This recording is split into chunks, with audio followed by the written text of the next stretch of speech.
O nau mai hara mai ki ngā tangata katoa no ngā haue wha, ki tēnei wānanga ipurangi, ngā mihi ki a koutou, ngā mihi ki a koe, Helen, kia ora, ara he karakia timatanga tātou. Whakataka te hau ki te uru, whakataka te hau ki te tonga, kia mā kina ki uta, kia mā taratara ki tai. E hi ake ana te atākura, he tio, he huka, he hauhu, tihei mauri ora. So here I'm going to present what makes an effective employment consultant, a review of the evidence that I undertook. So I asked, and next slide please, Michelle. I asked the same questions I just asked you, really, of the published literature. So rather than ask practitioners, or some of the published literature asked practitioners, but I said, are there attributes that we can identify and measure that distinguish high performers from lower performers? So that was key. Is, can we, if we could do that, if we can identify and measure those, then we can think about how we recruit and train and develop and coach everyone into higher performers. So that seemed to be a really important part of improving performance overall. But the other thing is you'll see there I said identify and measure, because there's lots of attributes, particularly beliefs and values and attitudes that are actually really, really challenging to measure from a research perspective. And so what I was looking at is are there kind of behavioural indicators, because they are observable, they are much easier to measure, that might help us see what behaviours look like of the high performers, which we can then make some assumptions about some of the knowledge and skills and attitudes that are underlying those behavioural attributes. So let's have a bit of a deep dive into the literature. To investigate this, I took a very targeted review of the literature, and I picked studies that were able to measure an attribute of employment consultant and also a measure of program performance, particularly at the individual employment consultant level. So we could distinguish between higher and lower performers.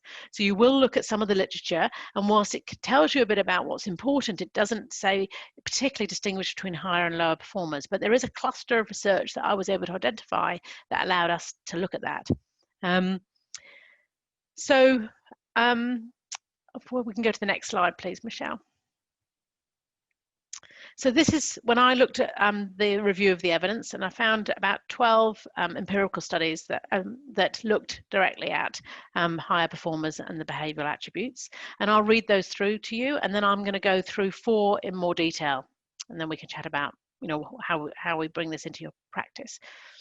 So the first one was establishes a working alliance with everyone on their case. So basically the thing that came out top for you, which is that kind of whole thing about that relationship. So I was really pleased to see that when you said that, and that's not because you saw my slides earlier, that's because it's so important. And often in research we find and mirror what you know in practice, but it gives us that clear evidence of effectiveness. The second area, I found the cluster of behavioural attributes in my 8 behavioural attributes. It secures jobs that align with the desires and preferences of participants. The third is develop participants' job search skills, and I will say more about that one. I think that was a new one for me. Provides employment assistance in the workplace and supports employers. Yeah. Develops a network of employers. Well, what does that really mean? What might that high performer, how can we tell between a high performer and a low performer? So I'll say a bit more about that. Builds effective working relationships with a range of stakeholders. Again, you said that in your answers. So again, really important. Puts in extra effort to address participants' employment assistance needs and barriers. So I'm going to say more about that one, because I feel that one came out very strongly in the evidence base, but also I think it's something we talk less about. How do we go that extra mile? And then that thing around number 8, which effectively manages a caseload of participants. So that kind of time management thing. So you'll notice I gave you 3. I gave you 3 and I have 8, but that's my progress. It was how to cluster it all and get you to think about the top 3. And I couldn't from this. This was I was able to land on about 8. The other thing I wanted to point out is that Amelia Willett, who is an IPS manager in the UK, has been looking at this framework, and she's been gathering research from qualitative studies from a participant's perspective to understand what people with lived experience want of an employment consultant. And she's been able to verify some of these findings and also develop some others. And she's developing this into a coaching development framework for employment supervisors, and also a self-reflective log for employment consultants. So I just want to do a big shout out with Amelia's work and thinking that we're going to be looking at how we publish that and make that available over the coming year. So let's look at 4 of them in detail. Next slide, please. Establishes a good working alliance. I'll use that term. You talked about good relationships. And I chose this quote from a small qualitative study in the US in Chicago by Glover and Fonfeckel. You'll see there down there listed in the sources. And they were observing employment consultants in situ, in practice, and they were supplementing this with interviews with them. And they overheard one of the employment consultants saying to a participant, I say participant, I know some people say client, but participant is what we use in the research studies. And they said, you know, when you do a job search, it is you and me looking. So I thought that was, that's a lovely kind of essence, bringing together what we mean by a good working alliance. And, in various studies, including this one, I found that a strong participant employment consultant working relationship is important for job success. And studies have enabled us to, there are some measures of this alliance, both from the perspective of the employment consultant and the supervisor, but also from the participant themselves. Now, to achieve a good working alliance, and I don't just mean with the 2 out of 20, I mean with everyone. How do you achieve a good working alliance? If you're going to get everyone you support into work, then we want a good working alliance with everyone on your caseload. It's going to involve, and that's where we think about who we need to recruit for, how we need to coach. It's going to involve good interpersonal communication skills, good engagement and support skills, ability to establish trust. So that Poremski reference down the bottom there, trust came out as a key factor in the relationship between the employment consultant and the participants who got work. Distrust was an aspect where for those who hadn't got work. So they reported that they'd felt let down by their employment consultant. They hadn't followed through on jobs they'd promised to do. That all affects our ability to trust. I think the other thing about the values that are likely to be underpinning establishing a good working alliance is this ability this value that people should be self-determining, to take choice and control. I think that's an important underlying value to enable us to establish good working alliances. If we feel driven or taken over by somebody, I think that affects our relationship. So the other thing that employment consultants would need is the knowledge and the skills and the values to work across different cultures too. Again, that working alliance, that ability to not only understand your own culture, but be able to understand other and respect differences and diversity. And that's going to be an important quality to be able to relate respectfully and support everyone on your caseload into work.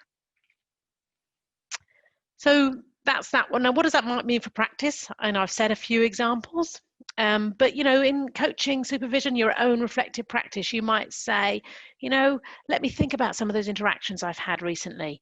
You might ask as a supervisor, tell me about, give me examples of respectful interactions you've had with participants. Tell me somebody you're struggling to build a relationship and a rapport with. How can we help? How can we support that? So there's all sorts of ways that you can look to improve the quality of the working alliance. You could also look to bring measures into your service. So there, as I said, there are short measures of the working alliance, and also you could build questions into client participant satisfaction surveys about how they feel their alliances with the person that they are being supported by. So that was a working alliance. The next slide, please. Just keep an eye on time. Develops participants' job search skills. So I picked that one. And again, there is evidence that employment consultants need to be able to support and help participants to engage in job search activities. And when I was putting this together, I was thinking it doesn't mean saying, oh, you should always do it. I'm pushing someone forward who doesn't feel able. It is a shared process. So it may well be somebody who doesn't feel confident to do their own job search. The employment consultant is doing a lot, but all the time we're thinking about how we could shift the power and control and the skills and the competencies to that person. That's got to be good for the long term and for their confidence in going into the workplace. So I really wanted to point that out. It's not about saying, oh, we don't do it, you do it. It's about togetherness. And this quote here comes from the Agberg study there. It's a Swedish study, and they were interviewing participants about their experiences in an IPS employment support service. And I thought it was lovely. I feel there's a shift in power to my advantage, said the participant. There was also a large study done by Mark Corbière and colleagues in Canada and the Netherlands. They interviewed, they had in their study 489 participants and 97 employment consultants. So very large study, shows you the quality of evidence we've got in this, this field. And they measured a number of factors, including the number of what they called active job search strategies that were undertaken by the participants in the study. Now, the number of active job search strategies increased the person's likelihood of gaining employment by 8 times, even when other factors were controlled for. So again, that would be like active job search strategies, talking to friends and past employers about job openings, using social networks to find jobs, sending CVs, completing applications, phoning employers, so proactively. And how do we encourage people to do more of that, or how do we work with and alongside and support somebody to do that? And I think we've also seen in studies, and you'll know from your own experience, that higher performers work closely with participants to develop job search skills. They empower participants to feel confident, providing guidance on an ongoing basis. So that's some of the other studies there you'll see. A lack of help to look for suitable jobs was the most widely reported resource issue amongst participants who didn't get a job. When they interviewed a group of participants in one of the randomized control trials of IPS, they found that people were saying not getting the right help to look for jobs and to find suitable jobs was a big barrier for me. So in terms of practice, we can reflect on our own practice in this area. How good and competent do we feel with our own job search skills as employment consultants? As a supervisor, you could ask in supervision something like, tell me about the last person you helped, with job searching. Tell me what you actually did to help them. How did you work together? Are they developing their skills? Do you think there are ways you could coach the person? But also importantly, how do we help people not only be good employment consultants that are good at job search, but we can be good at something and have no idea how to help someone else learn that? How do we help employment consultants be really good role models? So, so that they're passing on those skills and gifting them that nice shift of power. So I think it's not only about job search skills, but how to role model transferring these skills. And again, you could be finding out more about that if you were asking satisfaction surveys that included, how well you felt you were building your job search skills. Next slide, please. Develops a network of employers. I mean, that just feels obvious, doesn't it, that we need, but what do we actually mean by developing a network of employers? And I love this. This is a quote from the Waghorn et al. Study in 2020. This is from a higher performing employment consultant. I actually enjoy cold calling in person. I probably find it the most enjoyable part of aspect of my job. I enjoy talking to people and getting to know employers in the community. Now, what if all our employment consultants said that all the time? Now, I know that I didn't say that one, especially when I first started, but I know that as I got better and better, actually, yeah, I probably could have said that. And I think, it's clear that there's a different approach. So whilst we measure in fidelity those approaches and on some level how much contact with employers that employment consultants make, some of the research is allowing us to get more nuanced. So in this study, and that was 76 employment consultants done by Joanne King and Jeff Waghorn in Australia, they were able to look again at objective data on performance of employment consultants and divide the employment consultants into lower and higher performers. And they didn't know that when they were observing them and when they were interviewing them. They didn't know who was the higher and lower. It's worth pointing that out because I can immediately see you're going, well, there's a lot of bias there. But, they didn't know that, and they were able to then look at interview transcripts and see what the differences between the higher and the lower performers are. Give you a few examples. So the higher performers, they generated most new jobs by cold calling employers and targeting specific businesses. They used, now I thought this was interesting, you probably won't if you're doing this all the time, but I thought it was interesting, used advertised vacancies, so looked at those adverts as job leads, and then they used those to approach employers. personally. They treated employers as customers. They spent good time with them. They actually had more informal meet and greet opportunities. So they were able to look at the number of formal job interviews the lower performers had compared to the higher performers. So higher performers used informal meets and greets more than the usual job interviews. And also higher performers are much more likely to disclose health information in a thoughtful and constructive way, rather than just avoiding the topic. So again, some of the lower performers would avoid the topic. And I thought this was also interesting from the Glover study. They observed higher performers being more confident and assertive, providing relevant information, so not too much, not too little, but relevant information to the employers. And now this one, I like this one. They allowed employers to speak without interrupting them. So that's one of the things they observed in that study, isn't it? You know, just small things that we could think about.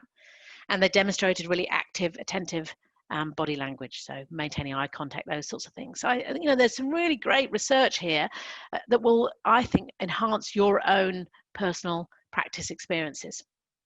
And the last one I wanted to look at, as I said, next slide, please, Michelle. Thank you, Michelle.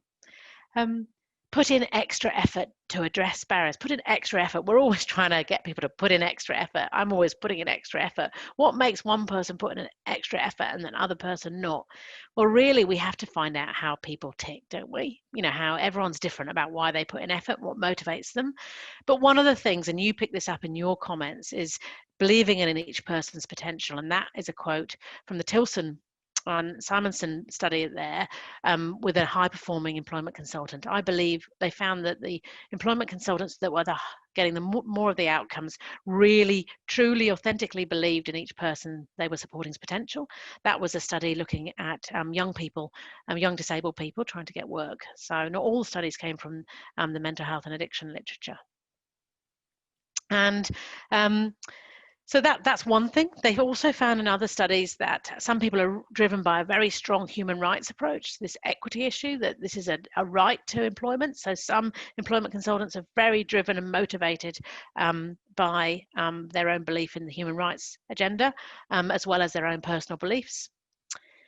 The other thing that it's worth thinking about, because it is hard to know what we don't really have the evidence to think about what really underpins some of this, but what we're looking for is that behaviour, yeah, and learning how we might bring that behaviour about through the people that we recruit and the people that we support, and also in our own reflective practice when we think, why am I not being able to go? Why am I not doing that extra step?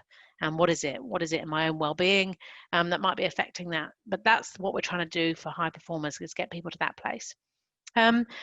But also, I think when people go that extra mile, it probably also reflects that they really understand the person they're supporting well. They get to know them. They also particularly get to understand what assistance they might need and what barriers are getting in the way, because barriers are why people come to employment support programs. It's because there's numerous barriers and it's really hard to get work, and people want some support with that. They don't want to necessarily be taken over, but they just want some extra support.